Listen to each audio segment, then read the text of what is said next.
Ya, assalamualaikum warahmatullahi wabarakatuh.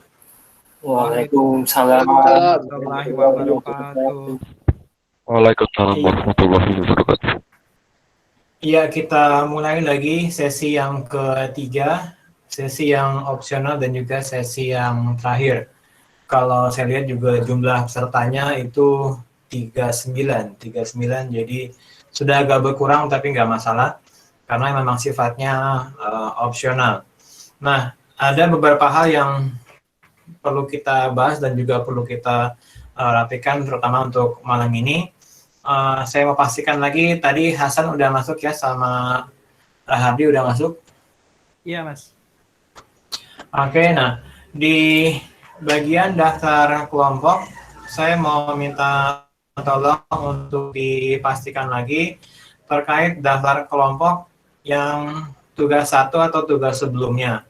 Kan kalau nggak salah saya pernah dengar ada omongan anggota kelompoknya nggak sama persis. Jadi nanti tolong diperiksa lagi di file tersebut di daftar kelompok. Ini sambil nunggu loading gitu ya. Jadi nanti perlu diperiksa lagi nomor kelompoknya, baik untuk nomor kelompok yang tugas lab ini dan juga tugas 1 sebelumnya yang tugas studi organisasi. Filenya di file yang sama di daftar kelompok.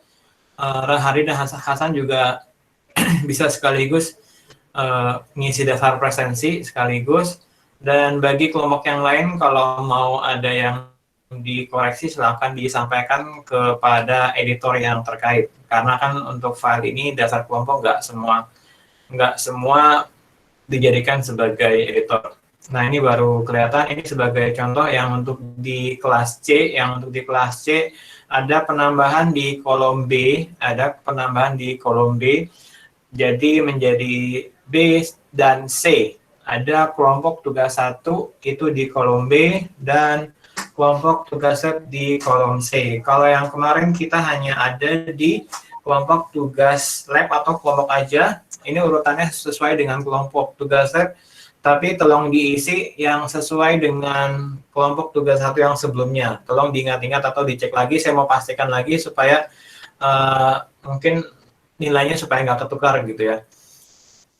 Kalau kelompoknya sama ya syukur, tapi ini saya mau periksa lagi barangkali ada kelompok yang agak berbeda.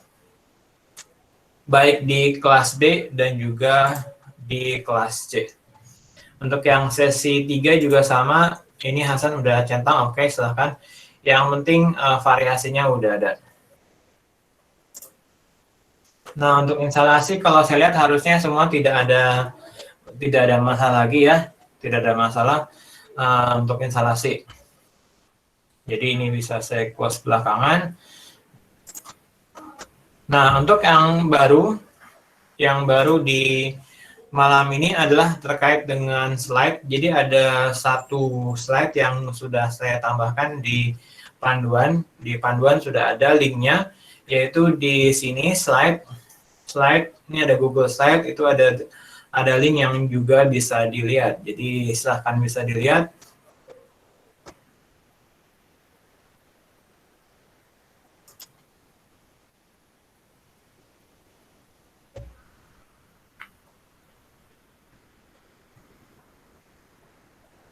Ini slide-nya juga sudah saya open, seharusnya bisa dibuka. Jadi bisa dibilang ini slide ringkas terkait poin-poin yang terkait praktikum kita. Ya, anyone with link harusnya udah bisa. Jadi kalau kita review lagi mengenai konsep mengenai yang ada di sini, ini benang merah. Kalau saya nyebutnya benang merah antara data source dengan star schema. Karena data warehouse kita ngomongin star schema. Data source kita bagi menjadi 3 yang sesuai dengan slide yang sebelumnya, reference and master data gitu ya, atau master and reference. Yaitu ada reference, ada master sama transaction. Nah, untuk yang reference itu sudah pasti menjadi dimension, di star schema. Dan untuk transaction, dia udah pasti menjadi fact di star schema. Yang agak berbeda adalah di table master, di mana table master bisa menjadi fact atau table master juga bisa menjadi dimension. Jadi sebagai contoh kayak kemarin ada tabel film itu lebih condong ke fact yang kemarin kita coba. Tapi kalau mau dijadikan dimension juga bisa. Jadi bisa dibilang table master ini kayak tabel yang sifatnya bisa level atas atau level bawah. Dan karena master ini bisa level atas dan level bawah, dia bisa dibentuk nantinya sampai ke snowflake. Jadi bisa bilang dimensi itu bisa pecah lagi. Karena kalau fact pecah dimensi. Tapi kalau di sini karena master, dia bisa sebagai dimensi, bisa, tapi juga bisa sebagai efek sehingga pecah lagi. Sehingga muncullah yang diistilahkan dengan snowflake, walaupun kita hampir nggak pakai snowflake. Tapi itu bisa jadi snowflake. Nah, ini benang merahnya, Dan klasifikasi ini pasti semua data operasional pasti ada. Jadi bisa dibilang, ya semua kuncinya di 3 ini. Kalau di Panizar atau sebelumnya, ada yang menyebut data organisasi, tapi itu sebenarnya juga masuk ke reference. Yang berbeda adalah sifatnya kalau organisasi juga ada pengaturan hak akses atau akses row atau semacamnya. Tapi kalau dalam hal ini kita fokus ke reference saja. Nah, lanjut dari fact itu kan ada measure, ini yang kemarin kita sempat singgung, ada count, sum, average, min, sama max. Tapi yang paling penting yang pasti ada count sama ada sum. Cuma yang perlu dipastikan nggak semuanya ini applicable ya, nggak semuanya applicable. Jadi sebagai contoh kalau untuk uang, misalkan kalau uang money gitu ya, uang itu lebih penting lembaran kertasnya atau lebih penting jumlah nominalnya, itu contoh uang. Kita tahu uang itu kan lebih condong ke nominal, jumlah nominalnya atau di sum.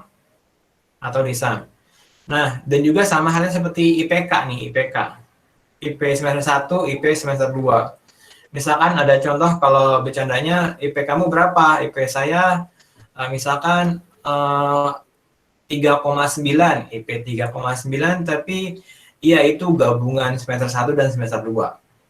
Itu kan nggak cocok karena semester 1 misalkan 1,9, semester 2-nya IP-nya 2. Karena kalau IPK kan sifatnya rasio, dan rasio itu condong ke average. Kalau rasio condong ke average. Sedangkan min sama max ini jarang sekali, tapi ada kemungkinan juga. Makanya kemarin kita ada min sama max, tapi nggak condong buat measure, nggak condongnya ke buat dimensi, karena buat populasi data yang ada di dimensi.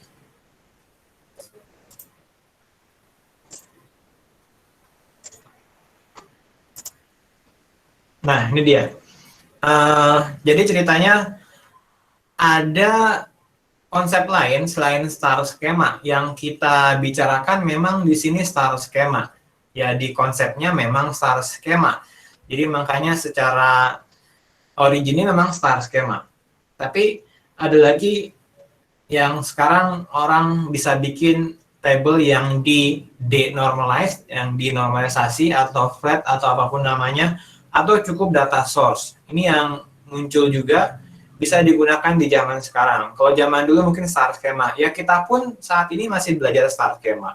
Yang kita simulasikan juga sama star schema.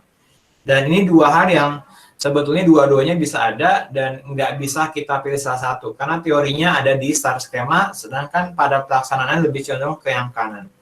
Yang pasti untuk dari sisi record, star schema sudah diagregasi. Lalu kalau yang table itu sifatnya row level, join semua tuh. Otomatis ukurannya juga ketika star schema lebih kecil, dan kalau yang slide table jauh lebih besar karena row level. Dan value-nya ini pre-calculated, jadi makanya query yang kita bikin pre-calculated. Nah, sedangkan di slide table kita value-nya sesuai dengan permintaan, dan query-nya pasti cepat karena cuma select aja. Nah, sedangkan karena ini on demand, berarti ya depends, tergantung infrastruktur, jaringan, memori client, dan seterusnya. Nah, cuma yang paling penting ini bagian bawah nih, key people-nya, key people. Kalau untuk bikin star skema sekarang ETL, orang yang bisa bikin ETL dibilang orang IT nih dibilang. Nah, tapi untuk data analitik itu mulai bergeser dari orang IT heavy-nya lebih condong heavy ke business user, atau kalau di Microsoft depannya ada power user. Jadi bisa dibilang untuk data analitik, orang IT bisa dibilang menyiapkan datanya, menyiapkan data source-nya, selanjutnya untuk analitik diserahkan kepada user. Nah, secara pribadi, saya pun juga cenderung untuk analitik diserahkan ke business user. Kenapa? Karena user yang paling tahu indikator mana yang mau dicari saat itu, dan juga kalkulasi mana yang lebih tepat saat itu. Nah, sedangkan orang IT lebih cenderung ke infrastruktur sekarang. Jadi sifatnya data disimpan oleh orang IT, iya. Server diatur oleh orang IT, iya. Logiknya juga sekarang sudah banyak aplikasi, ibaratnya vendornya udah tinggal siap. Kalau mau nyiapin data source, orang IT tinggal nyiapin data source-nya, tapi untuk analytical-nya diserahkan ke business user. Nah, sedangkan kalau star schema, ini agregasinya di awal nih. Jadi pre-calculated dan aggregated. Nah, agregasi contoh yang tadi barusan, IPK mau di count atau di sum atau di average. IP condong di average. Jadi bisa dibilang kalau pakai yang flat table, orang IT udah nggak semua mikir tuh mau di average kayak mau di apa yang terserah user. Harusnya user udah bisa paham. Ini secara perbandingan konsepnya. Dari perbandingan dua struktur ini ada lagi yang sifatnya tools. Nah, di tools yang kita pakai saat ini itu Pentaho Data Integration merupakan bagian dari keluarganya Pentaho. Sekarang untuk secara enterprise-nya, Pentaho itu merupakan bagian dari Hitachi. Memang Hitachi ini agak jarang kita temuin di bagian data, tapi tampaknya sekarang Hitachi sudah mulai lebih intens. Sebagai buktinya adalah perkembangan Pentaho sejak dipegang oleh Hitachi, perkembangannya lumayan lebih stabil. Periode untuk versinya pun juga sudah lumayan sering gitu ya, periodiknya lumayan stabil. Jadi sebagai contoh yang kita gunakan sekarang Pentaho 9, itu Pentaho yang baru saja dirilis di tahun 2020. Dan begitu seterusnya sampai sebelumnya. Nah, selain Hitachi atau Pentaho, yang pasti enterprise besar lainnya seperti Microsoft, Google, atau yang lainnya juga nggak mau ketinggalan. Nah, di Microsoft sebetulnya Excel pun sudah bisa juga, sudah mulai berkembang. Bahkan di Excel ada yang namanya Power Query, Get and Transform, dan seterusnya. Ada Power BI, dan seterusnya. Nah, sedangkan di Google, dia juga bisa pakai spreadsheet biasa juga bisa diatur, karena baik Excel pun atau spreadsheet, dia bisa ada yang namanya pivot table, karena secara prinsip pivot table tuh bisa dibilang esensinya sama dengan star schema. Lalu ada lagi Google Data Studio dan berbagai macam tools-nya, dan kita tahu Microsoft pun juga sudah saling berkembang, dan nggak cuma pakai software Microsoft aja, tapi juga saling berinteraksi dengan software yang lainnya. Selebihnya ada Tableau, Qlik atau semacamnya, ini ya macam-macam, nggak bisa saya sebutkan satu persatu. Intinya adalah dari berbagai tools yang kita punya, sebisa mungkin kita nggak terpaku pada salah satu tools, ada berbagai macam opsi. Nah, tetapi kalau memang kita gunakan satu itu yang kita pakai di kantor, ya maka kita bisa fokus ke situ. Akan tetapi opsi awalnya ini terbuka lebar. Opsinya terbuka lebar. Dan juga secara infrastruktur sudah mulai bergerak ke cloud, dan masing-masing juga punya kelebihannya masing-masing. Karena Pentaho pun mulai berkembang, tapi yang saya bilang Pentaho bukan satu-satunya solusi. Walaupun di sini kita pakainya Pentaho Data Integration Kettle yang bawaan dari open source. Ini barangkali mengenai review terkait apa yang kita praktekkan sekarang ini. Nah, ada yang mau komentar terkait slide ini dulu, slide-nya dulu, atau kalau nggak ada, kita bisa lanjutkan. Silakan kalau ada yang mau komentar terkait slide-nya, baru slide-nya ya, baru slide-nya aja. Kalau sempat nanti mungkin kita coba simulasikan yang untuk slide table kalau sempat. Kalau enggak, ya sekedar info aja. Barangkali ada yang mau komentar. Di sini sekedar info juga, saya buka WAG saya standby. Jadi silakan kalau mau submit ke WAG boleh, atau kalau mau submit ke chat yang di Google Meet juga boleh, silahkan. Tapi saya lebih condong ke yang ada di WAG karena WAG kelihatan langsung di handphone, udah saya standby kan.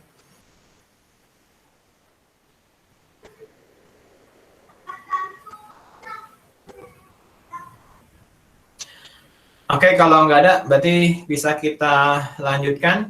Nah, yang mau kita lanjutkan sekarang adalah mengenai penyelesaian tugas. Jadi, seperti yang saya sudah sampaikan juga di grup untuk tugas, saya mundurkan 1 hari untuk memberi kesempatan formatting. Tapi harapannya hari ini sudah bisa kita rapikan. Jadi, yang sebelumnya saya setting di Rabu, saya mundur ke Kamis, karena kalau saya lihat juga sebagian sudah mulai selesai, tapi ada juga yang belum selesai nih. Jadi saya akan coba review satu-satu gitu ya, review satu-satu. Dan ini saya gunakan sebagai nyicil meriksa. Jadi kalau misalkan dibilang meriksa tugas, ini akan saya pakai untuk nyicil. Jadi kalau ini misalkan B1 udah sampai paling bawah, oke ya. Terus B2 juga kayaknya udah sampai paling bawah. Nah, tadi yang sempat jadi pertanyaan ini di C1 kalau nggak salah.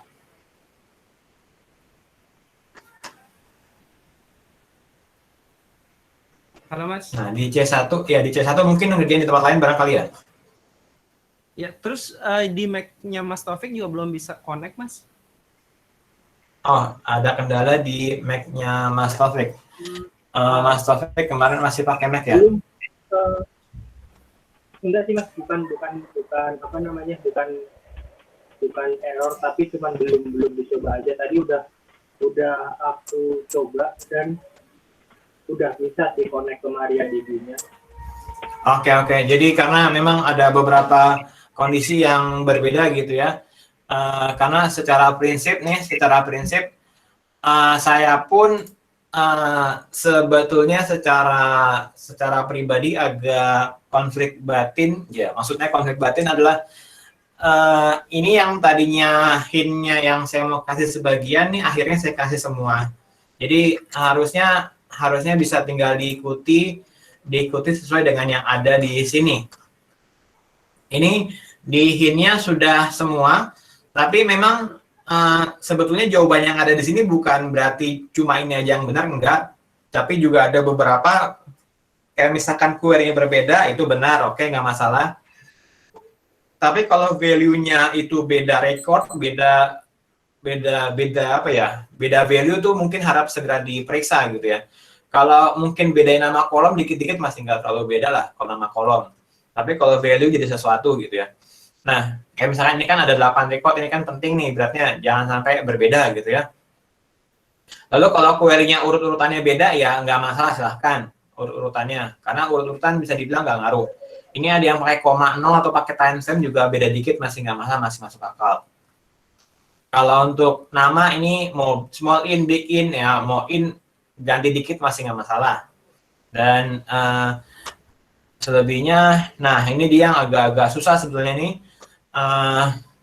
Bisa dibilang kita gabungin semuanya. Ini yang ada all-nya seperti yang ada di slide, yang ada all-nya. Jadi silahkan diikutin sebisanya. Dan yang terakhir sampai pindah ke Excel. Sampai pindah ke Excel. Jadi saya akan coba pantau juga yang ada di sini. Nah, untuk pengumpulan tugasnya, jadi harap maklum, pengumpulan tugasnya tetap di Scale. Kenapa di Scale? Karena memang yang official kita tuh adanya di Scale, yang official. Yang official adanya di Scale. Nah, sedangkan yang Google Drive ini bisa dibilang merupakan alat bantu aja buat kita kolaborasi gitu ya.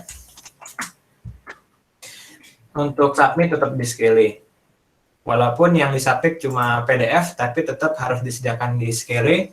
Dan saya lihat nih udah ada yang masuk di Scale nih ya. Tadi ada 2, sekarang udah ada 3 lagi, berarti sudah ada 5. Berarti tinggal 6 lagi. Ya, terima kasih bagi yang sudah masuk. Jadi bisa dibilang saya juga udah bisa mulai nyicil meriksa tugasnya. harapannya nggak ada yang beda gitu ya. Kalau beda dikit paling poinnya beda dikit. Jadi harapannya nilai di sini harapannya bagus semua gitu. Jadi paling nggak di atas 90-an semua lah kalau di sini. Karena emang harap malum di sini submisi tugas B sama C dan perwakilannya aja yang submit, kan nggak harus semuanya. Nah, paling yang agak berbeda tadi, kalau di sini di deskripsi tugasnya ini ada ketentuan, tools, resource, deliverables, ini bisa dihapus, boleh. Ini ketika mau disubmit, dihapus boleh, silahkan diisi dengan nama kelompok, berarti kelas, nomor kelompok, sama anggotanya, silahkan diisi, atau kasih cover-cover yang lain, terserah, nggak masalah. Tapi yang jelas mulai dari nomor 1, ya ini jawabannya dari nomor 1. Jadi ketika submit, di scale. Ya, ada pertanyaan tentang submit di scale? Yang disubmit di scale PDF, kenapa PDF? Ya karena memang PDF standarnya. Pilihannya kalau dari sini kan Google Drive, Google Docs. Kalau mau langsung semua di sini bisa download sebagai PDF kalau misalkan mau, Tapi kalau nanti mau di-download sebagai Word dulu, diedit lagi juga terserah, bebas. Tapi yang penting yang ketika di-upload ke skill yang di sini, yang sudah bentuknya PDF gitu ya. Yang sudah PDF yang bisa kita nanti lihat satu persatu. Ini sampai besok jam 9 malam. Yang tadinya hari ini jadi besok. Jadi ngasih kesempatan bagi yang belum. Kurang lebih separuhan lah. Atau mungkin 1 atau 2 lagi masih bisa sampai besok. Tapi saya juga bisa sudah mulai meriksa juga dari sekarang atau dari besok. Untuk submit scale ada pertanyaan?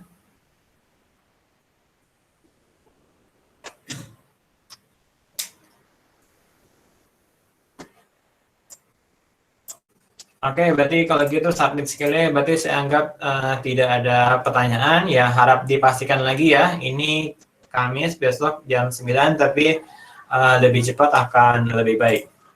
Nah, saya kembali tadi akan nge-review semua kelompok yang ada. Saya langsung ke bawah aja, berarti kalau B1 ini udah sampai bawah, saya anggap udah mendingan. B2 udah sampai sini dikit lagi, saya anggap juga udah oke. Selanjutnya untuk yang B3 bahkan sudah ada covernya, oke.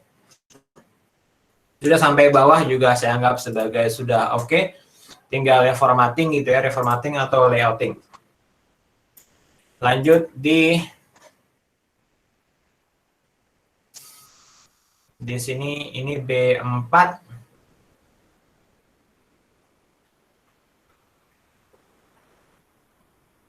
B4 juga udah sampai paling bawah, saya anggap sudah oke juga.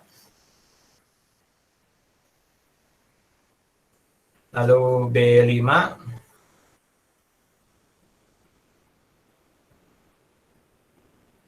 B5 juga sampai bawah. Tadi notice di C1, oke, notice di C1.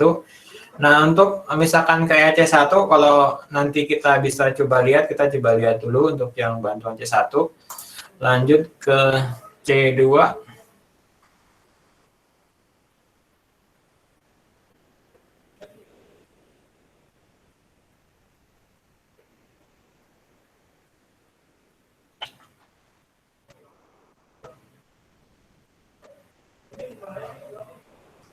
Di C2 udah sampai bawah belum? Ini username sampai dihapus segala ya, terserah. bebas. Oke, tampaknya udah sampai bawah. Belum, tapi dikit lagi, oke. Oke, paling yang perlu saya komentari adalah mengenai query-nya gitu ya. Untuk query-nya, sebetulnya nggak harus dikopas bentuk teks, yang penting di atas juga nggak apa-apa. Tapi kalau mau dikopas bentuk teks, boleh. Asal kopas yang bentuk image harus ada juga. Jadi kalau mau dua-duanya ada, oke. Kalau mau salah satu, harus yang salah satu yang sifatnya bentuknya copy image atau copy screen. Lanjut. Ini di C3.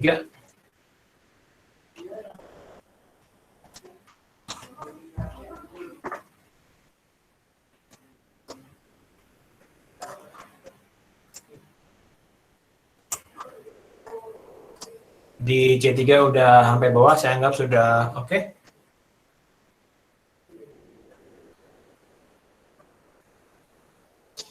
Di C4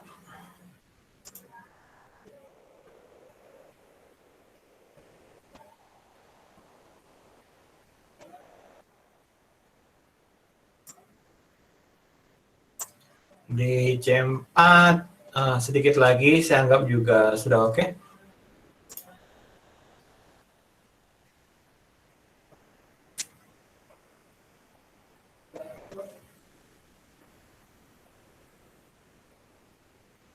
Di C5 ini udah ada kelompoknya. Oke.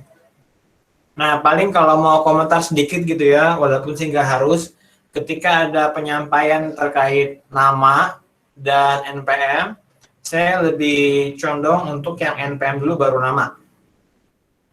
Karena untuk pengurutan pun lebih condong mengurutkan sesuai dengan NPM daripada mengurutkan sesuai dengan nama. Ini pun juga sudah urut ya, sudah urut. Tapi maksudnya NPM di sebelah kiri, nama sebelah kanan. Ini layouting tambahan aja.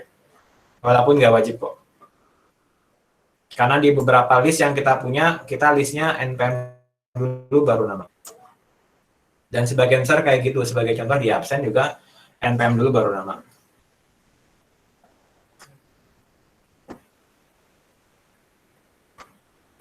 C5 udah sampai bawah, saya anggap sudah oke. Tinggal C6.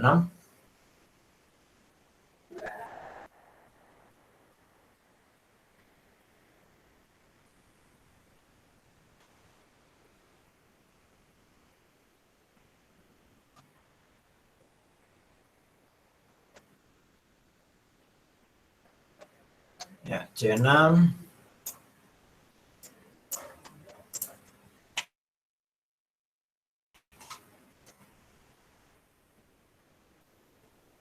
C6 juga udah sampai bawah, saya anggap sudah oke ya. Saya belum lihat satu persatu, tapi saya anggap sudah oke. Tinggal ada kendala di C1, nanti paling di C1 bisa lanjutkan dengan saya begitu sesi ini udah kita tutup, misalkan gitu.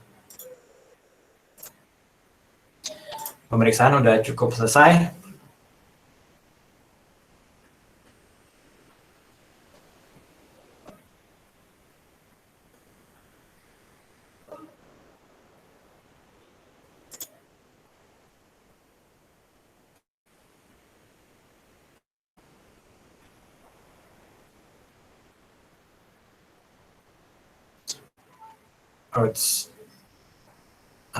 Loading, harap malum agak loading.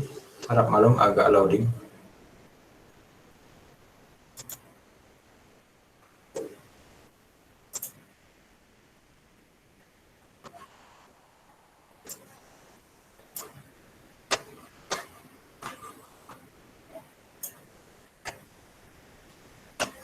Nah, selanjutnya saya akan mau coba sedikit ngasih lihat mengenai Excel sedikit aja. Jadi sampai sekarang pun MS Excel merupakan salah satu tools yang populer digunakan yang sifatnya memang cenderung offline, walaupun Excel pun juga sudah bisa online dengan dukungan Office 365 dan Office Online. Tapi tetap masih sangat bersaing antara Google Spreadsheet dengan MS Excel.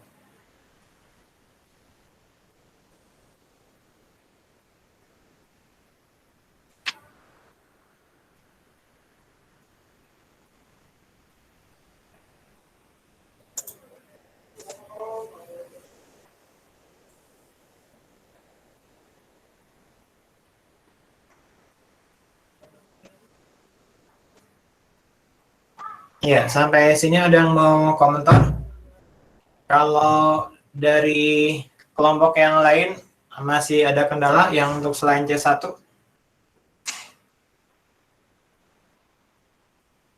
Oke, berarti saya anggap sudah clear ya. Tinggal nanti saya fokuskan ke C1.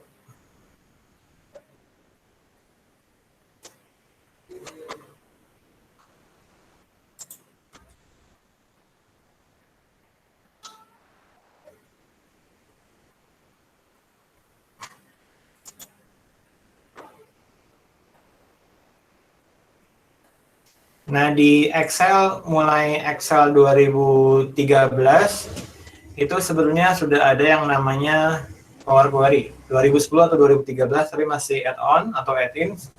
Nah, kalau di sini, mulai Excel 2016 atau Excel yang 365, dia sudah menambahkan ribbon khusus terkait get and transform.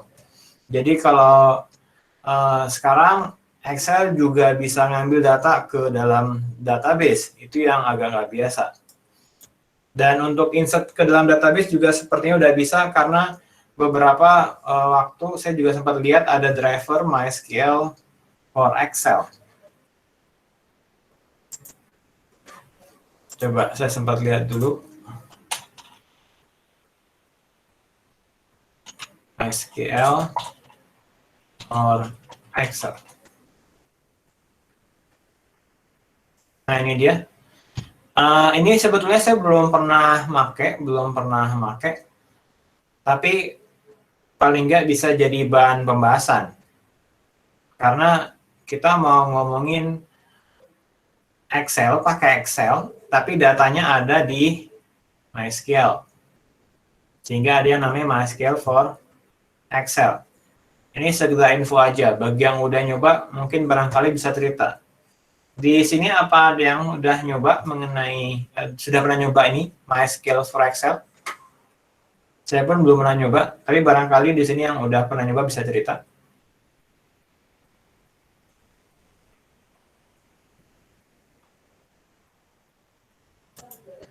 Oke, nggak ada, kita lanjutkan. Nah, di Excel, di bagian data, di sini ada yang baru di 2016, yaitu terkait get and transform. Cuma kayaknya ini nggak bisa kita coba, jadi ini pun juga silahkan dicoba-coba lagi nanti berikutnya mengenai get data. Get data, kita bisa online ke data source termasuk ke dalam database. Saya udah nyoba bisa masuk ke database Postgres atau MySQL, dan seterusnya. Ini juga bisa from web. Dan ini bisa dibilang berbeda sama yang sebelumnya nih. Sebelumnya ada queries aja yang sifatnya JDBC atau ODBC, dan ini lebih kompatibel dengan yang sekarang. Walaupun tetap juga ada query dan connection. Jadi ngambil data, nah ketika get-nya ini kalau kita mikirin ETL, ini seperti E-nya, dan juga dia juga bisa transform. Dia juga bisa transform data, T-nya ini seperti T-nya transform. Lalu kalau nge-load-nya, ya karena di sini juga data yang ada di sini, jadi bisa dibilang Excel tuh lumayan agak-agak komprehensif, dan bisa dibilang bisa jadi Superman dia, cuma kendalanya di computing power atau di memori laptopnya atau komputernya masing-masing. Karena kalau Excel kalkulasinya udah semakin banyak, nanti juga akan saking memberatkan CPU dan memorinya. Jadi kembali ke kekuatan CPU dan memori yang ada di komputer atau laptopnya kalau mau pakai Excel.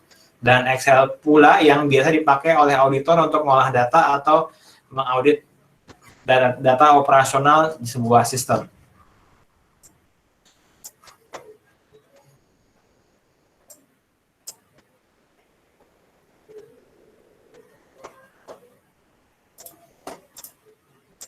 Dan di Excel untuk display-nya pakai yang namanya pivot table, insert. Oke, pivot table. Nah, sekarang saya akan coba simulasikan yang tadi denormalize. Oh iya, dan juga udah ada grafiknya di sini. Jadi bisa dibilang Excel semua masih bisa dipakai. Saya akan coba ke MySQL Workbench dulu.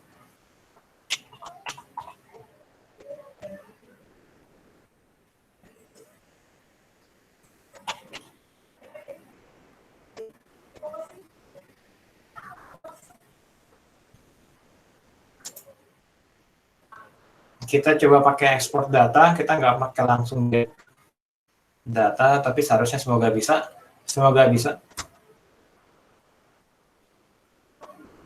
Karena tebakan saya untuk star skema itu udah kurang applicable di zaman sekarang, tapi zaman sekarang orang cenderung pakainya analytics. Dan bahasa sebutannya juga berbeda. kalau dulu pakai istilahnya DWH data warehouse, data mart. Kalau sekarang cenderung business intelligence, BI, atau analytics aja. Dan nggak sampai ke data mining. Karena analytics pun sudah cukup bagi business user tanpa data mining.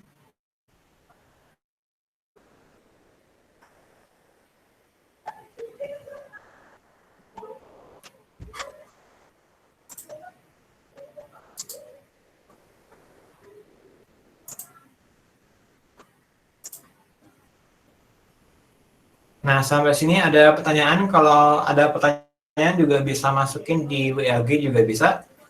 Sambil saya pantau atau di chat yang ada di Google Meet. Sambil nunggu komputernya loading.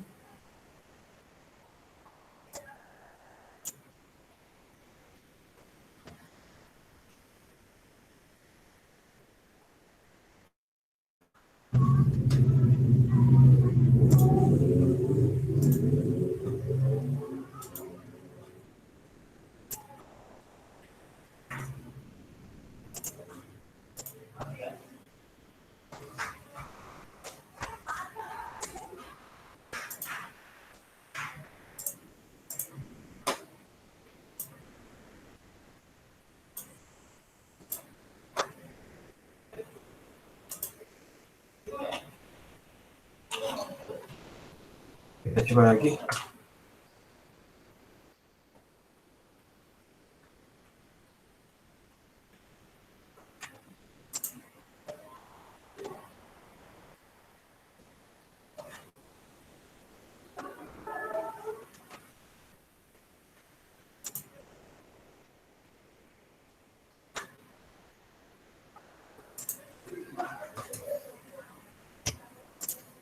Nah, jadi sambil nunggu, ini ada data nih. Ini ada data yang kemarin tentang fake payment. Ada yang customer ID-nya ada, date ID-nya juga ada. Tapi ini kan sudah agregasi nih, ini sudah agregasi. Sudah agregasi dan ini agregasi semuanya. Nanti kita mau coba simulasikan sama yang seperti ini. Pakai tools yang sederhana, yaitu ya tools namanya pivot table. Cuma data source-nya kita ambil dulu secara manual dari MySQL Workbench ke Excel, lalu dari Excel baru kita olah. Nah, cuma memang kendalanya kalau kita ngambil datanya secara manual, maka data itu merupakan data snapshot aja tuh, maksudnya data saat itu. Nah, sedangkan kita kalau mau analisis lagi, maka kita perlu nge-query lagi. Itu mungkin perbedaannya. Dan kelebihan yang ada di get and transform, kita bisa langsung connect ke database.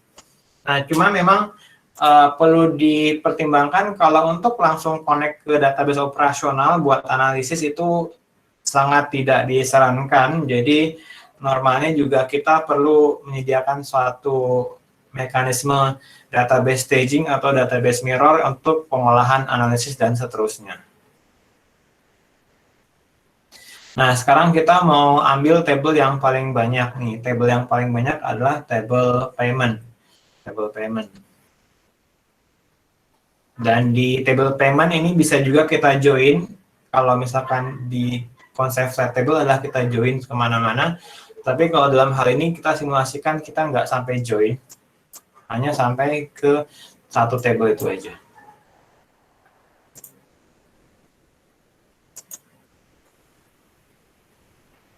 Di payment.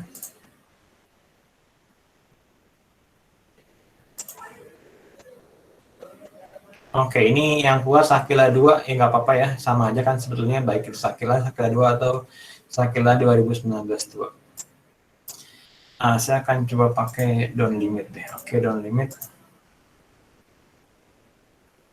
Lalu kita akan coba, export ke external file. Untuk ekspor ini seperti halnya yang kita lakukan di nomor 50 gitu ya, nomor 50. Cuma namanya bukan fake payment tapi raw payment atau table aja lah, table payment.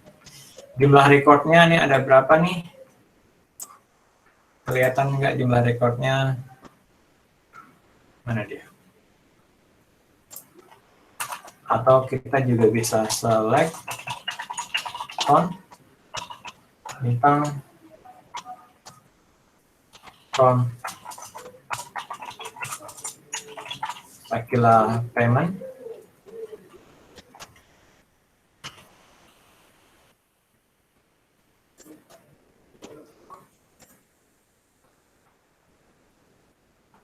Oke, 16049 dan ini sesuai dengan yang ada di sini ya. Secara count-nya 16049. Tapi record yang ini nggak semuanya kita ambil tuh. Jadi ini ada 16.000, yang kita agregasi ada 11.000. Jadi agregasinya agak jarang karena memang sepertinya kombinasinya jarang-jarang nih. Makanya kombinasinya di sini kombinasinya 11.000 sedangkan data semuanya 16.000. Untuk jumlah rekor di Excel sih masih cukup karena kalau Excel yang sekarang udah mulai 1 juta sekian. Kalau kita pakai kontrol bawah misalnya, nah ini dia. Ini udah 1 juta sekian. Jadi kalau untuk rekor-rekor yang lebih dari 1 juta sekian mungkin ya mulai agak susah.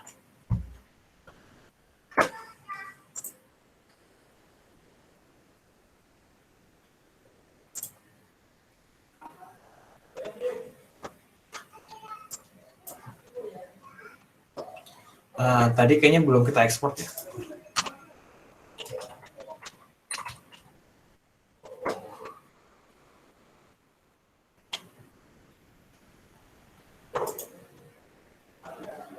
Oh udah, table payment CSV, oke 1 mega.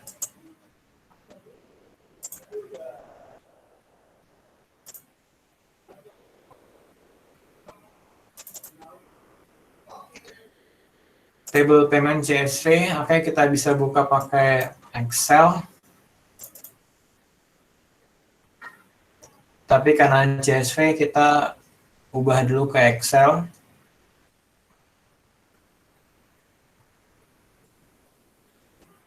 Dan di sini yang mau saya contohkan adalah penggunaan pivot table seharusnya juga sama hasilnya dengan hasil star schema yang kita buat. Bahkan untuk star schema itu untuk dimensinya cenderung rigid, maksudnya udah saklek gitu ya, kita bikin segitu ya segitu. Bikin query sesuai dengan dimensi yang kita pilih.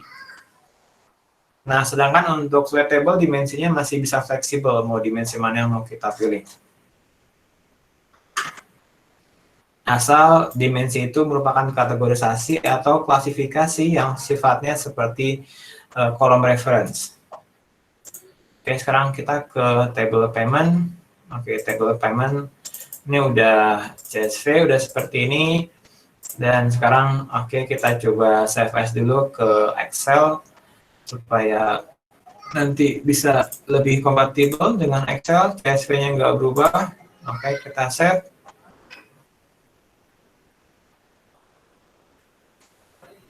Nah, untuk pengolahan data, beberapa hal kita juga bisa pakai table, insert table. Di sini table ini ada juga di Excel sejak 2007. Jadi dia punya beberapa kelebihan.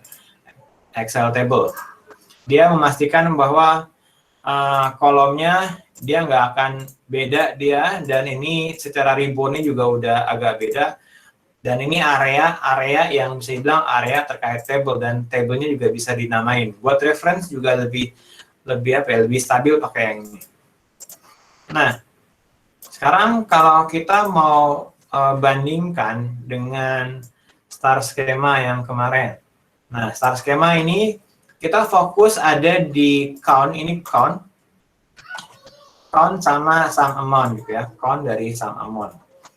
Dimensinya ada customer sama date. Ini kita asumsi nggak sampai detail, nggak sama persis, tapi kolomnya ada relasinya ke sini.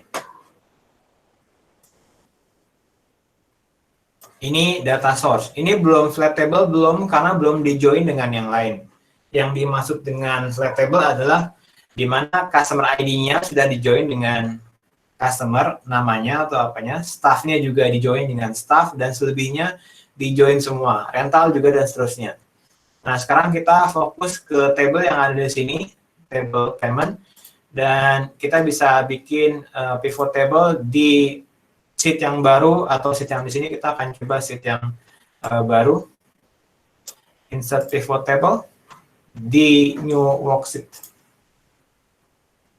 Nah, kalau pivot table kayak gini bisa dibilang ini mainan hari-harinya orang ekonomi atau orang accounting atau orang analisis yang lainnya nih. Nah, jadi kalau mau ngomongin count, ini ada di value nih. Jadi perbedaannya antara star schema adalah di mana values ini adalah measure-nya, lalu kolom sama row ini adalah dimensinya. Dan kelebihannya pivot table adalah dia sudah langsung display. Filter ini tambahannya lah, tambahan fitur lah. Tapi kalau kita bikin star schema kan data source-nya semua dimasukin. Kalau filter ini kan buat display juga. Jadi kalau ke payment ID, maka ini payment ID default-nya adalah di sum. Dan kita tahu payment ID ini bukan untuk di sum.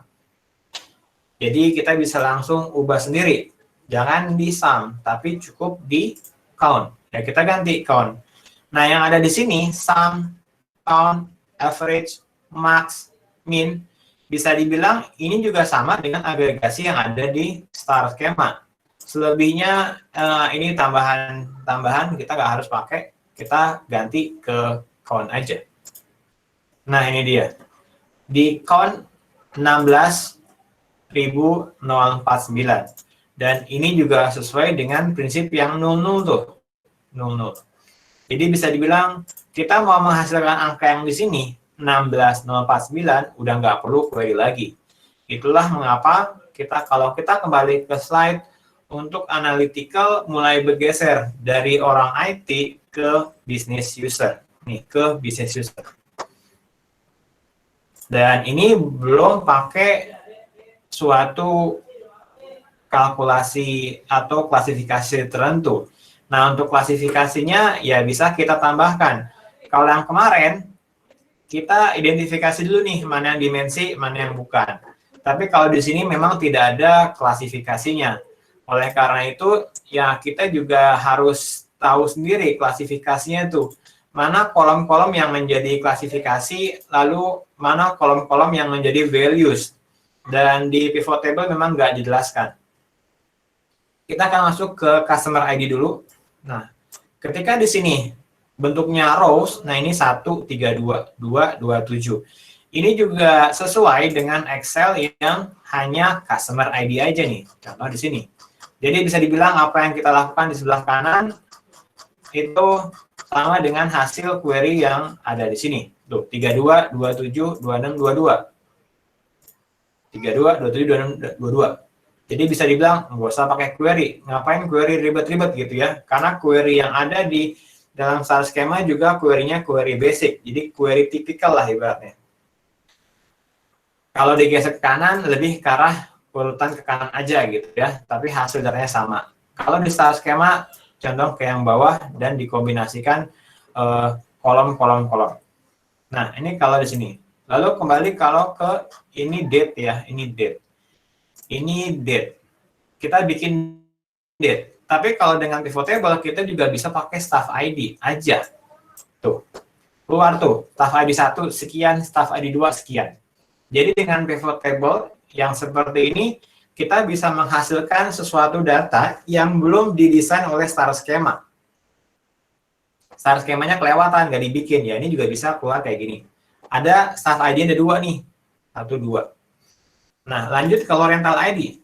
Nah, rental ID mau pakai dimensi atau mau pakai values? Saya sih nyarankan nggak dipakai. Karena rental ID ini adalah foreign key yang ke primary key-nya di rental. Ini bukan klasifikasi, ini pun juga bukan value. Kalau mau jadi value, ini amount nih. Nah, amount bisa masuk. Yang tadi tuh. Nah, amount nih. Semuanya all, angkanya 67416. Ini juga harusnya sesuai dengan amount yang ada di bawah tuh. 674161. Angkanya sama persis. Lalu kita coba samain seperti halnya yang ada di sini. Ini muncul 0 sama 0 sekian. Lalu kita kasih customer ID sekian. Ini customer 32118. Coba lihat di sini.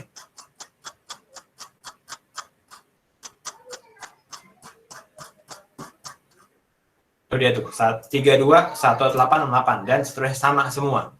Jadi kalau kita nggak peduliin yang lain, cuma peduliin customer ID, ya begini caranya. Kalau peduliin yang lain, kayak misalkan ini adalah date gitu ya, ya gantian. Customer ID yang ditutup, payment date masukin ke bawah. Ini dibuang juga bisa kayak ini, remove dulu. Dan bahkan untuk date, untuk struktur data date di Excel, dia sudah otomatis membuat kolom tambahan nih. Membuat kolom tambahan. Masih ingat yang kemarin kita kerjakan, yaitu terkait tanggal bulan tahun. Tanggal bulan tahun yang ada di hint, itu gunanya buat apa ya? Sebetulnya sama seperti yang ada di sini. Cuma memang fitur yang ada di Excel ini fitur yang muncul di Excel mungkin 2010 atau 2013 atau 2016 gitu ya. Yang pasti 2007 nggak ada. Ini pun juga fitur yang baru dimunculkan belakangan-belakangan. Jadi langsung klasifikasinya, karena date itu merupakan dimensi yang sifatnya hierarkikal. Date bisa turun pecah ke bulan, dan bulan juga bisa turun ke tahun. Bahkan kalau dalam prinsip orang ekonomi, dia juga ada yang tengah tahun atau juga kuartal. Ini klasifikasinya hanya sebagai contoh aja. Contoh, bisa juga pakai Q1, Q2, Q3. Nah, sebagai contoh nih, di untuk 2005, dia juga pakai quarter atau Q gitu ya, kuartal. Q1, Q2, Q3.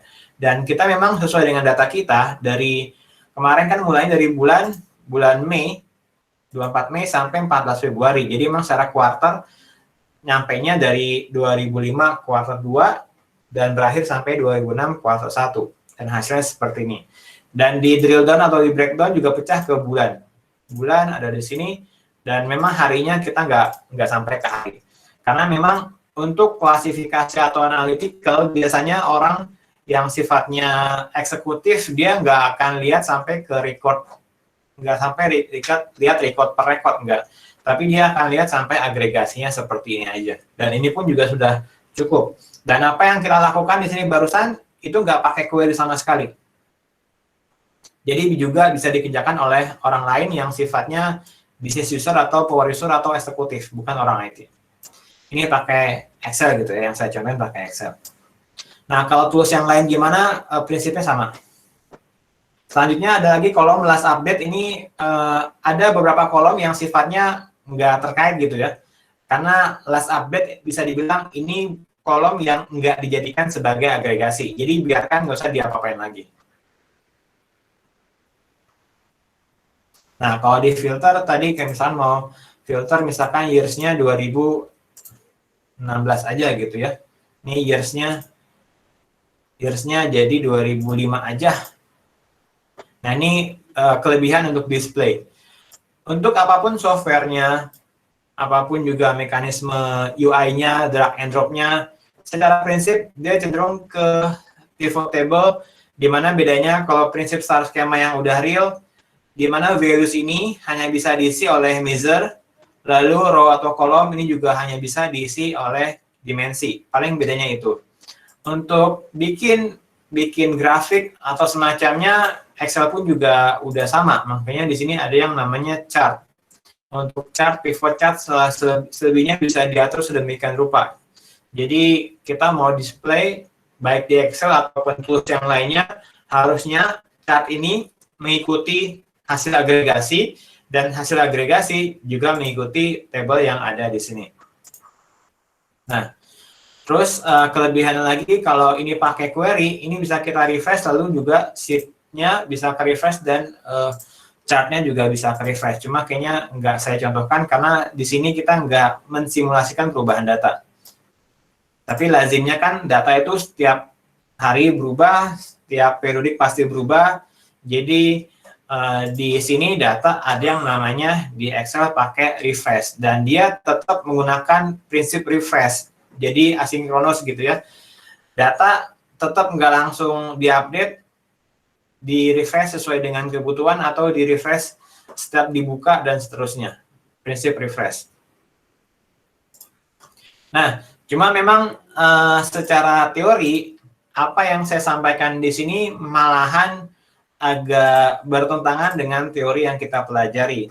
Dan memang karena saya pun sifatnya cenderung ke praktisi, jadi saya juga akan menyampaikan dua hal tersebut, baik dari sisi teori yang ada di kelas mengenai star skema, tapi juga bagaimana kita praktis yang ada di luaran. Dan salah satunya menggunakan ya Excel ini salah satunya. Tapi ingat lagi, tools tidak terbatas pada MS Excel, Pentaho, atau yang lainnya. Berbagai macam tools bisa bermunculan dari tahun ini atau juga mungkin tahun depan juga akan ada tools yang lain. Cuma memang beberapa hal yang perlu diingat, mau nggak mau ada kalanya ada fitur, ada uang gitu ya. Sama halnya seperti Excel pun juga kita kan normalnya bayar ke Office 365. Kalau yang mau gratis, saya pernah nyoba waktu itu ada yang namanya Metabase, cuma saya nggak pakai lagi secara operasional, paling cuma nyoba-nyoba aja. Silahkan kalau mau coba-coba yang namanya metabase.net atau metabase.jar gitu ya. Kita coba browsing dulu sebentar. Loading lagi. Semoga suara saya masih kedengaran karena laptopnya loading lagi, unloading lagi. Harap bisa dimaklumi. Nah, sampai sini apa ada pertanyaan? Kita akan coba akhiri sesi ini mungkin lebih awal gitu ya. Semoga sebelum jam 9 kita bisa akhiri. Dan mungkin setengah jam atau sejam nanti saya akan fokus ke C1 untuk memastikan tugasnya udah selesai.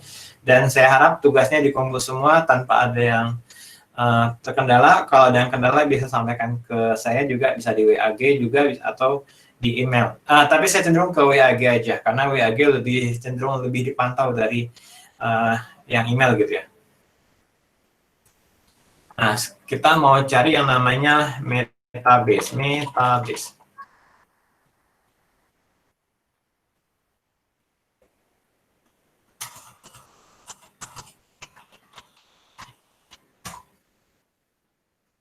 Metabase, mungkin hubungannya meta ini metadata, lalu base itu mungkin database.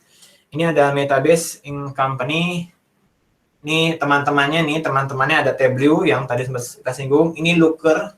Nah, kalau boleh jujur, ini saya pun juga baru lihat ini Looker. Looker apa nih Looker? Looker ya, bukan locker. Pentaho ini juga, dan Chart.io juga nih mungkin juga udah ada. Nih Size juga saya baru lihat. Kita ke Metabase nih, Jadi bisa dibilang yang barusan itu adalah contoh tools itu bergerak. Ada yang lokal, ada yang cloud, ada yang gratis, ada yang bayar, ada yang macam-macam gitu ya. Ini hanya contoh aja atau info aja. Intinya dia bisa mengolah data, bisa seperti Excel, dan juga ini sifatnya online, masuk langsung ke database yang juga sifatnya online. Cuma yang saya menarik adalah dia berbasis questions.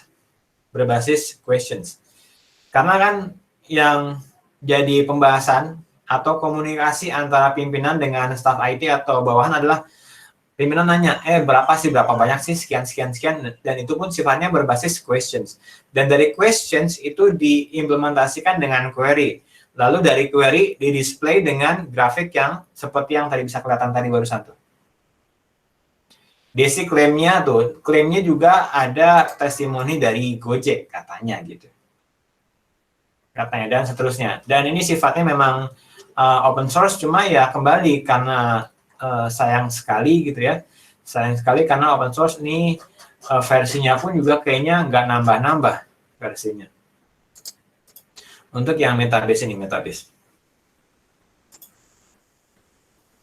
Nah, case tadi ini Gojek. Oke, ini Gojek, nanti silakan bisa dibaca sendiri.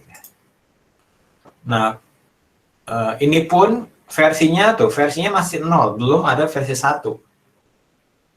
Cuma jelas dia nyebutkan ini time series comparison di versi 0,35. Jadi ya kita apresiasi teman-teman yang ada di Metabase gitu ya. Dia berupaya untuk menghasilkan suatu platform atau suatu library buat analytical yang biasa kita pakai itu banyak bayar di mana-mana. Tuh ujung-ujungnya dia juga ada enterprise juga nih kalau mau bayar. Nah, lanjut tadi ada lagi Looker. Looker itu mungkin look untuk lihat gitu, look. Ini saya pun juga baru notice ada tools namanya Looker. Kita coba lihat dulu sebentar. Nah, itu dia. Dia bilang Business Intelligence Software dan Big Data Analytics. Tuh, kelihatan tuh. Jadi nyebutnya juga bukan data warehouse, tapi cenderung ke BI atau Big Data Analytics. Dan kita pun sebenarnya nggak masuk ke Big Data, karena untuk Big Data sendiri, itu pun juga ada mata kuliah sendiri tuh Big Data. Semester 2 atau semester 3. Karena Big Data nggak semerta-merta besar itu jadi Big Data. Saya pun juga kurang paham secara detail, jadi silakan tinggal tunggu kuliahnya. Dan saya nggak tahu itu opsional atau wajib gitu ya. Nah, ini dia Looker. Dan Looker pun juga sifatnya akan sama.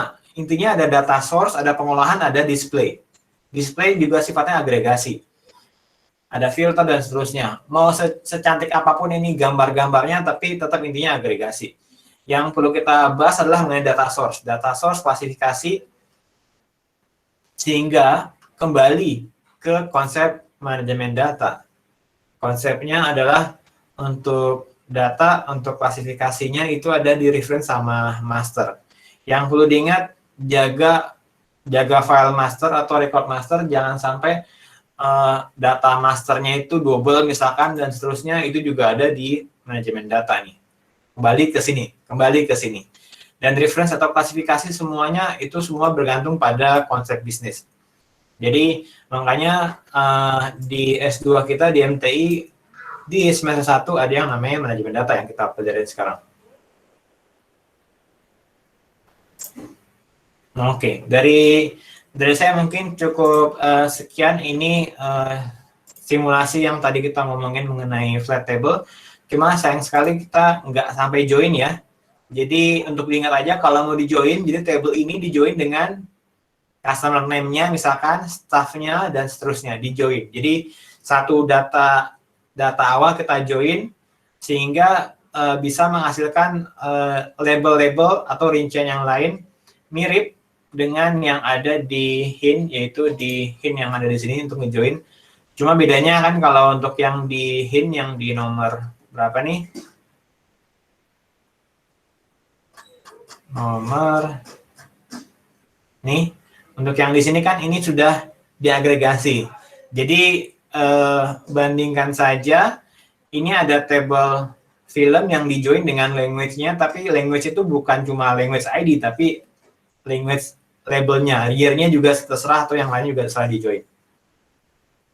Nah, dari saya cukup sekian untuk malam ini. Barangkali ada pertanyaan dulu sebelum kita tutup.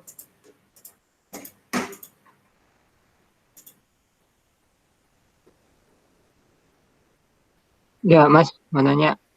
Dari siapa? Arif. Aris, ya, silahkan. Ya, bisa dijelaskan lagi tadi katanya kalau sekarang sudah tidak dipakai lagi data warehouse dan data mart, tapi langsung business intelligence itu atau analytical. Iya, cenderung gitu ya, cenderung. Kalau dibilang sekarang tidak dipakai lagi, sebetulnya nggak bisa dibilang sekarang nggak dipakai lagi, nggak, tapi cenderung. Kalau misalkan masih sedang pakai, mungkin masih ada gitu ya, tapi saya melihatnya lebih ke arah pengalaman apa yang saya lihat aja. Bukan berarti saya bisa memastikan sama sekali nggak dipakai gitu, enggak. Apakah itu fungsinya udah di business intelligence semua gitu? Tools business intelligence tuh udah bisa mengcover fungsi-fungsi yang di data warehouse gitu, nggak perlu data. Nah, iya, seperti barusan yang kita sampaikan, kita simulasikan, ini fungsi-fungsi yang ada di MS Excel pun juga udah bisa fungsinya. Cuma kalau di MS Excel dia kendala di data besar atau di data yang sifatnya lebih dari 1 juta record. Jadi bisa dibilang Excel ini kalau kita mau coba buat data-data kecil mungkin masih bisa. Tapi kalau data operasional yang sangat besar ya, ibaratnya database-nya juga sampai 1 GB gitu ya, ya nggak mungkin pakai Excel juga gitu. Tapi secara konsep, Excel bisa dijadikan sebagai namanya learning curve atau bisa dibilang simulasinya bisa pakai Excel dulu nih. Dengan data yang dibatasi pakai Excel, Nanti ketika dari Excel pun itu udah ada hasil desainnya, baru dilakukan pakai PDI atau pakai yang lainnya. Karena kalau di Excel dia bisa lebih cepat menentukan mana kolom ini jadi value, mana kolom ini menjadi dimensi, dan begitu seterusnya. Dan Excel pun juga sudah populer. Tapi kalau mahal di performance, ini tadi kembali depends on, jadi kalau kembali ke slide itu depend softwarenya atau depend ke infrastrukturnya.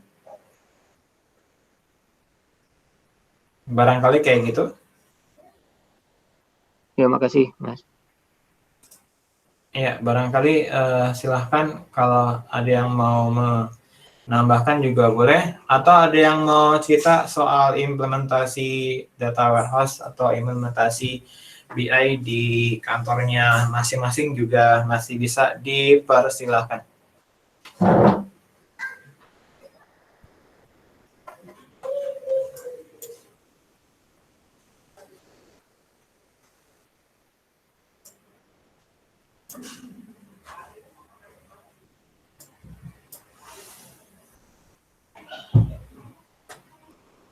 Oke, kalau nggak ada, jadi kalau saya cerita di UI pun sebetulnya di UI pun secara korporat besarnya UI kita nggak sampai ke data warehouse, nggak sampai bikin ke data warehouse.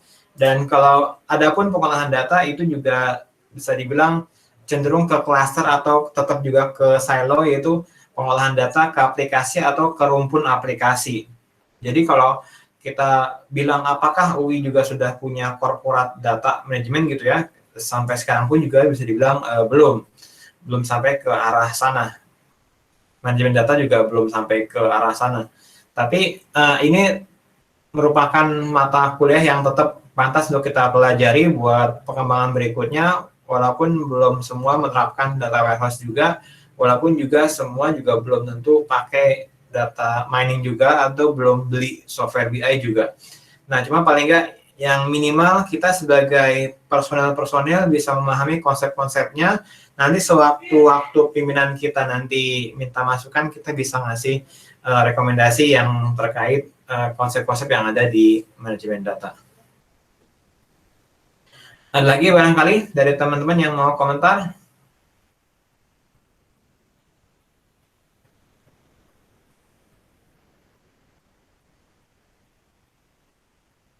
Ya, kalau nggak ada, saya bisa akhiri untuk sesi kali ini.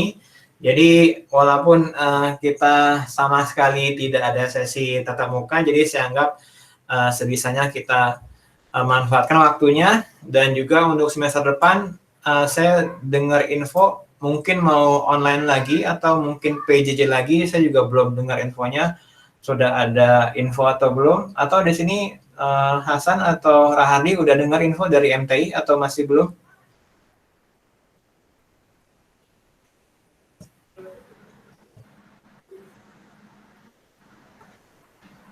Untuk perkuliahan semester depan ya, Mas ya?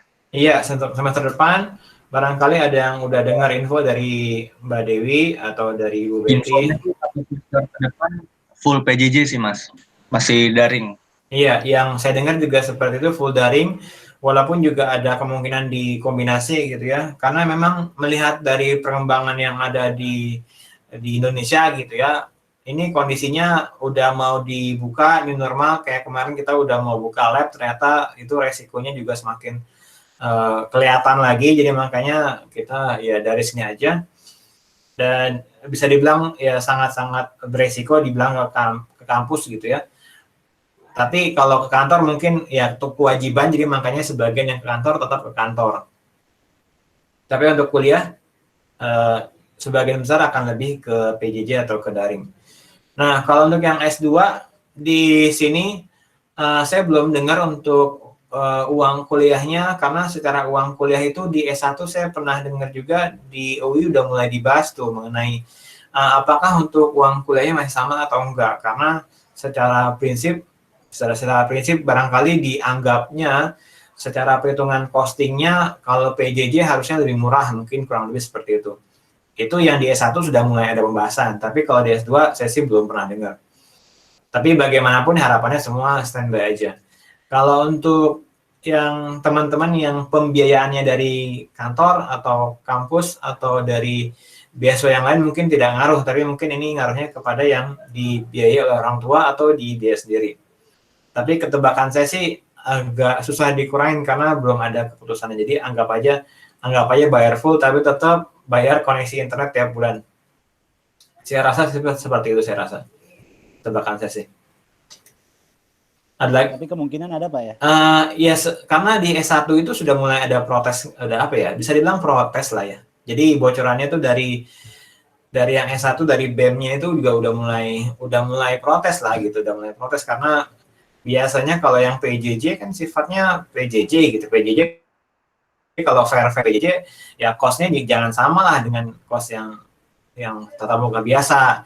Nah, cuma kan kalau yang dari sisi UI-nya mungkin juga beralasan ya, karena kan cost di UI juga nggak berkurang, misalkan cost pegawainya nggak berkurang, paling yang berkurang hanya cost listrik gitu ya, nggak mungkin ya cost-costnya yang dari UI juga mungkin klaimnya nggak berkurang. Dan ini pun sampai sekarang ya bisa dibilang masih perdebatan karena belum ada keputusan yang saling mengenakan dari sisi dua belah sisi, dari sisi mahasiswa ataupun dari sisi rektorat lah kita bilang. Jadi sama-sama pada nahan atau sama-sama mau coba nge-push. Tapi ya belum ada keputusan. Dan juga waktunya kan juga udah mau jadwal bayaran lagi nih. Asumsinya bayarannya nggak berubah gitu asumsinya. Tapi kalau yang dari sisi yang saya lihat akan ada upaya untuk sebagian mau dikurangin atau diapain ya itu belum ada info lebih lanjut. Ya kalau ada ya tinggal dipantau aja. Tapi untuk sementara asumsinya ya mungkin bayar full lah asumsinya. Nah itu sih Mas, kemarin saya udah coba ngomong sama Mas Fajar Sekre MTI, Iya. Itu juga belum ada perubahan sih. Masalahnya kan kalau yang S1 kan mereka kan ada istilahnya jembatannya BEM, bisa langsung ngomong rektor. Iya betul. Gimana. Kalau S2 nggak sama sekali nggak ada. Nggak ada nih. Saya ngomong ke Bu Betty juga atas dasar apa tiba-tiba ngomong kayak gitu, jadi saya juga bingung, saya cuman ngomong ke Mas Fajar aja sih. Jadi juga semoga aja Mas Fajarnya bisa nyampein ke Bu Betty atau ke pihak-pihak terkait biar seenggaknya tahu nih kalau kita nih kepengennya ada pengurangan lah seenggaknya. Itu sih Mas, takutnya dikiranya kita fine-fine aja nih tetap sama kayak gini. Iya memang anggapannya sih semua fine-fine aja. Anggapannya, tapi kan enggak juga sebetulnya. Sebagian juga mungkin perlu pembahasan. Nah, cuma kalau ngomongin secara personal cenderung ke Mas Fajar, yang saya tahu kan Mas Fajar itu juga masih baru ya, masih baru banget gitu, bahkan masih baru banget. Dan Bu Betty pun secara posisi di MTI memang kepala prodi nih, kepala program studi. Nah, tapi kepala program studi itu juga di bawah dekan. Nah, sedangkan ini keputusannya sifatnya global sampai ke rektor atau direktur keuangan. Jadi memang bisa dibilang perdebatannya perdebatan besar, bukan satu MTI doang, tapi bisa dibilang hampir semua ngefek. Dan kalau untuk yang semester baru kan bisa dibilang pantas lah untuk diperjuangkan gitu ya, karena kalau untuk yang semester yang udah lewat nih, kayak misalkan semester yang ganjil ya udah lewat lah gitu, karena kan juga udah tengah semester. Tapi kalau yang untuk semester ini, semester masih baru mulai, barangkali ya itu juga yang bisa dibilang nih waktu-waktunya untuk mencoba memperjuangkan atau minimal audiensi. Kalau saya bilang nyebutnya audiensi, minimal audiensi atau ada pendataan kondisi gimana yang ada request dikurangin atau enggak. Dan saya sih juga paham kenapa di sisi rektorat itu enggak ada info sama sekali, karena gampangnya gini teorinya. Kalau ada satu dikasih, yang lain akan minta, dan itu juga akan jadi susah juga tuh bagi sisi rektoratnya. Jadi bisa dibilang kondisinya masih agak-agak serba salah. Jadi kalau saya ingat kayak kita mau nge-lab kampus atau enggak gitu, serba salah sampai akhirnya kita pun telat-telat sampai sekarang. Ya syukurnya di masa-masa sebelum injury time masih bisa kayak sekarang. Ini pun juga kita syukuri, saya syukuri dengan berbagai keterbatasan yang ada gitu ya. Nah, cuma kembali kalau untuk upaya untuk menyampaikan info ya silahkan sampaikan juga nggak masalah, cuma ya harap maklum kalau dari sisi S2 itu responnya dianggap nggak terlalu diperhatiin dari sisi kampus, karena kan kalau dari sisi kampus yang tadi sempat dibilang juga bahwa kalau di S1 kan ada BEM, sedangkan di S2 nggak ada sama sekali, nggak ada BEM. Dulu sempat ada yang namanya HIMPAS, Himpunan Mahasiswa Pasca Sarjana, tapi itu lewat-lewat aja itu. Karena HIMPAS mau masuk kemana dulu, akhirnya udah hilang. Jadi bisa dibilang untuk S2 sama sekali nggak ada media komunikasi yang sifatnya organisasi seperti BEM tuh bisa dibilang nggak ada. Nah, cuma memang kalau jalurnya memang hanya dari jalur BBT. Kalau misalkan mau coba lagi, opsinya adalah melalui perwakilan, dan perwakilan itu bisa masuk ke sampai di atasnya Bu Betty atau yang sejajar dengan Bu Betty, yaitu pejabat yang ada di Depok. Jadi minimal misalkan kayak ketua kelas ini kan ada Rahadi dan ada Hasan gitu ya. Minimal kontak-kontakan gitu ya, minimal kontak-kontakan minta pendapatnya, walaupun ujung-ujungnya dibilang belum ada. Tapi paling enggak saya bilang ya pantas lah untuk diajak ngomong, untuk didiskusikan. Minimal disuarakan. Misalkan nih ada beberapa orang sih teman kita yang sebetulnya ini kendala nih, terutama misalkan yang orang tuanya terdampak nih. Misalkan ketika orang tuanya terdampak, pasti kan untuk pengeluaran kan juga mulai terbatas, dan itu akan bagusnya kalau dari sisi ketua kelas Hasan dan Rahardi, atau juga mungkin kelas-kelas yang lainnya bisa punya argumentasi juga. Jadi ketika kita mau ngomong ke pimpinan yang ada di Depok juga kita punya datanya. Misalkan seperti itu misal. Tapi ini pun dari saya sifatnya saran personal ya, jadi saya pun juga malah nggak bisa bantu juga. Tapi ini apa yang saya omongin juga menurut saya anggap sebagai ya omongan untuk pembahasan berikutnya. Karena dari sisi struktur saya di Fasilkom itu tidak ada punya struktur, karena secara struktur saya PNS-nya di rektorat, dan direktorat juga mengikuti pola yang ada di pimpinan. Jadi saya nggak bisa bersuara sama sekali, tapi saya paling nggak minimal bisa diskusi kayak gini. Terkait uang kuliah ya bahasanya SPP, BP, UKT, apapun namanya ya intinya uang kuliah lah. Uang kuliah, karena kan ini uang kuliah yang akan berlaku di semester depan. Semester depan yaitu di semester gasal. Apalagi perkiraan misalkan berita dari Dr. Reza gitu, misalkan vaksin 2021 tapi pertengahan, jadi kayak nambah lagi nih. Jadi ini kan yang paling berdampak, terutama yang kelas B, C yang ada di sini yang paling berdampak, karena ya paling baru masuk, baru setengah semester udah langsung. Kalau yang lain kan mungkin udah 1 semester, 2 semester, 3 semester udah jalan, jadi nggak terlalu mikir. Kalau ini kan mikirnya untuk yang kelas B sekarang 2019 B sama C, apakah nanti situasi seperti ini akan nambah semester atau nambah setahun? Karena ketika nambah 1 semester udah setengah jalan, dan ketika nambah setahun itu udah hampir tuntas tuh, karena kan semester 4 bisa dibilang cuma tinggal ke arah akhir doang. Dan kalau ke arah akhir memang udah jarang tatap muka gitu ya. Karena memang saya akui juga dalam kondisi kita belajar kayak gini pasti ada yang miss, ada yang hilang. Beberapa ada yang hilang. Kayak misalkan kita mau ngomong sesuatu dibandingkan di kelas, pasti lebih nangkapnya di kelas. Tetap berasa ada yang hilang. Tapi mau nggak mau kan kita tetap seperti ini supaya nggak hilang sama sekali. Jadi paling nggak seperti itu aja. Jadi saya juga mohon maaf nggak bisa ngasih bantuan apa-apa terkait uang kuliah tunggal. Saya cuma bisa ngasih diskusi, omongan seperti yang ada di sekarang. Karena kan yang namanya uang kuliah kan besar sekali, apalagi itu dibayar sendiri atau nggak dibayar orang tua.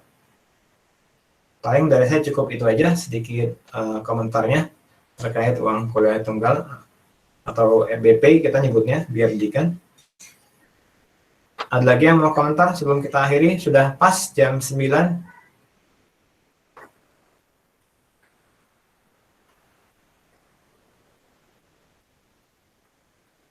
Oke, kalau nggak ada, saya akhiri sesi yang kali ini, sesi terakhir, walaupun sifatnya opsional, tapi saya apresiasi ada 47 orang nih saat ini yang join, di kurang 2, 45 lah, jadi hampir sebagian besar join di kondisi yang kurang bagus seperti ini, dan saya harap semuanya bisa mengumpulkan paling lambat besok malam.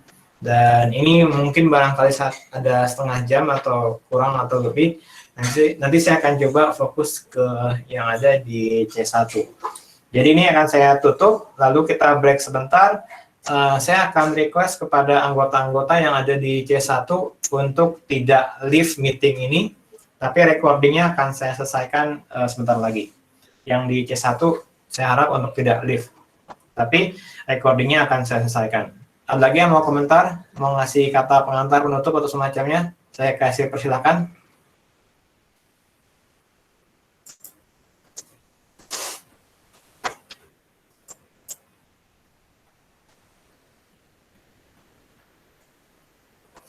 Oke, kalau nggak ada, saya akhiri. Dari saya cukup sekian. Terima kasih. Wassalamualaikum warahmatullahi wabarakatuh. Recordingnya sebentar lagi saya matikan.